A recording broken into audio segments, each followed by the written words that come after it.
ايه اللي حصل في شقة المذيع المصري إيهاب صلاح في سنة 2010 في القاهرة؟ يجي اتصال للشرطة بيقول المتصل فيه ان في جريمة قتل حصلت في البيت وانا القاتل. ولما توصل الشرطة لمكان الحادث تكتشف 4 حاجات. اول حاجة ان البيت كان متبهدل بالكامل، وتاني حاجة ان في واحدة مقتولة ومرمية على الارض ومضروبة بالرصاص، وتالت حاجة وجود مذيع مشهور مكان الحادث. اما رابع حاجة وده المفاجأة، ان المذيع يعترف على نفسه ان هو القاتل. بس يا ترى ايه السبب اللي يخلي مذيع مشهور زي ايهاب يقتل؟ ومين دي اللي قتلها؟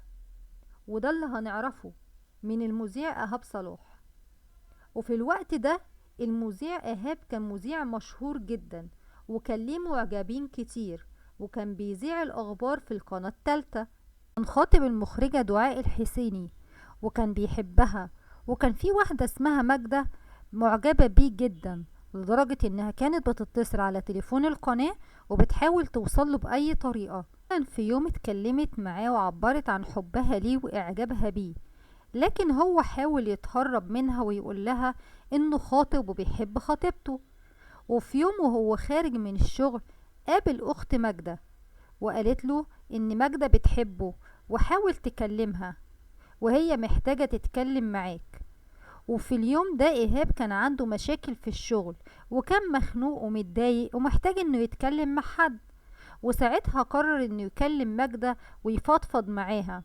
وفعلا اتصل ايهاب بماجدة وقعدوا يتكلموا لتاني يوم الصبح.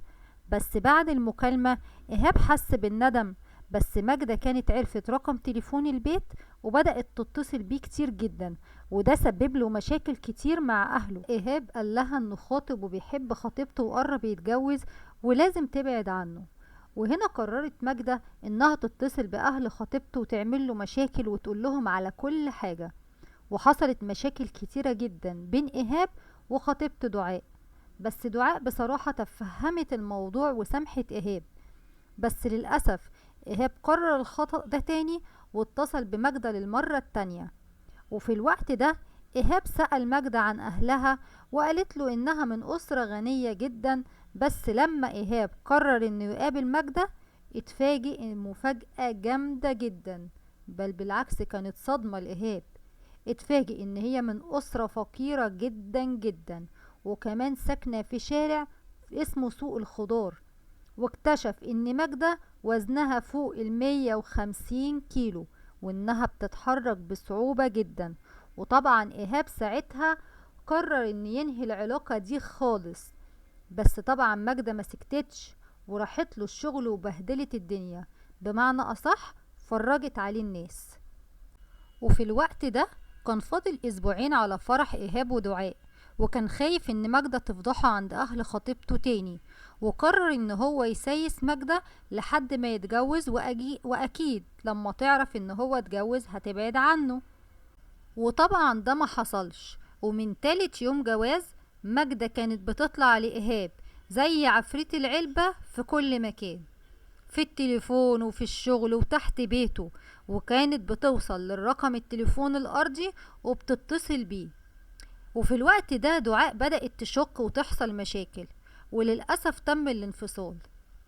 بس بعد فترة إيهاب اتجوز من واحدة تانية اسمها فاطمة، وبيقوم بتغيير مكان سكنه في الوقت ده علشان ماجدة ما توصلهوش، وبياخد شقة في 6 أكتوبر. ماجدة عرفت توصل لمكانه وجابت بلطجية وكسروا عربية إيهاب، وكمان ضربوا مراته وأجبروا إيهاب إن هو يطلقها. وفي الوقت ده ما كانش قدام إيهاب أي حل غير إنه يتجوز ماجدة، بس من ورا أهله طبعا، لأن والده كان عميد وطبعا ليه مكانته ووضعه، ما كان مستحيل إن هو يوافق بجوازة زي دي. وساعتها إيهاب اتجوز ماجدة وشاركها كمان في محل بن علشان يتقي شرها. وكان دايما في مشاكل بين ماجدة وبين إيهاب، لأنها كانت بتشك فيه جدا، وكان بيوصل الحال إنها بتضربه، وطبعا بحكم الحجم ما كانش بيقدر عليها.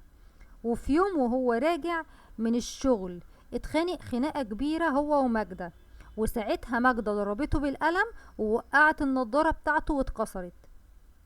وساعتها ماجدة قامت بأفظع الشتائم والألفاظ البذيئة اتجاه إيهاب. وفي الوقت ده يغلي الدم في عروق إيهاب، ويجيب المسدس الخاص بوالده ويضرب ماجدة بالرصاص في راسها، وتموت ماجدة في الحال. وساعتها اتصل بالشرطة وبلغ عن الجريمة واعترف على نفسه في كل حاجة. وفي النهاية اتحكم على إيهاب بالسجن 15 سنة. ودي كانت النهاية. ما تنسوش تدعموني بلايك وشير وتفعلوا زر الجرس. أشوفكم في فيديو جديد. دمتم في أمان الله.